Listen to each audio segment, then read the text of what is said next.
Hey vlog, I'm sitting in my basement. Time check is 10:23 p.m. and I'm in my basement because it's really late and I don't want anybody else to hear me recording this vlog, how to tell a true war story, that was due 2 days ago. And the only excuse that I have is I was lazy and did not do it. So, how to tell a true war story. How can you tell a true war story from a fake one? Condition 1, it cannot be moral. In the words of Tim O'Brien himself, a true war story is never moral. If a story seems moral, do not believe it. If at the end of a war story you feel uplifted, ... then you have been made the victim of a very old and terrible lie. Condition 2, it cannot be believed.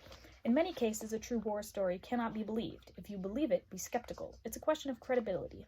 Often the crazy stuff is true and the normal stuff isn't, because the normal stuff is necessary to make you believe the truly incredible craziness.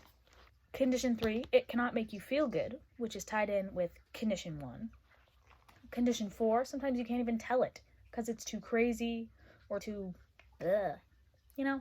What else we got? Condition 5, the truths are contradictory. Lots of times it won't make sense at all, you know.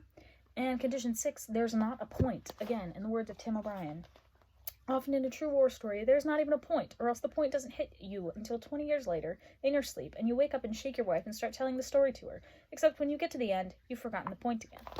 So there cannot be a point to a true war story. Doesn't matter which one is real and which one is fake, according to Tim O'Brien himself. Yes, the fake ones are twisted and warped to make you feel good, to please the public, while the real ones show the harsh, cruel realities of war and leave you feeling weird inside. In his words, yet again, if I can find the quote, "War is hell. As moral separation, the old truism is carefully true, and it abstracts against generalizes. I can't believe it with my stomach." That was not the quote I was looking for. Pardon me. The quote I was looking for was, in the end, really, there's nothing much to say about a true war story, except maybe, oh. Which is why a true war story is different than an untrue one, because it makes you just go, oh, and it doesn't leave you feeling good. How does the concept of truthiness apply to this chapter, this novel? Truthiness, the quality of something or being felt to be true. Get it? The quality of seeming or being felt to be true, even if not necessarily true. What I have written down is the people who believe the fake stories want a reason to justify the war. They don't want to acknowledge that the reality that war is actually horrible. War is hell.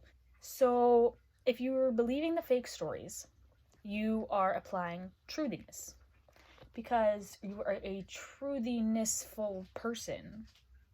What? You want it to be true so badly because you don't want to acknowledge what's actually true, how horrible it is, what you're putting people through, all that jazz. To me, does the truth matter more, or does the feeling of truthiness? I would rather know the truth. I want to know the truth, the whole truth, and nothing but the truth. Because if you give me just this dumbed down, kidified version that's all like sparkles and rainbows, then I'm never going to know the real world. I would rather know the harsh realities than just be totally clueless. So yeah, that pretty much sums it up. Toodles!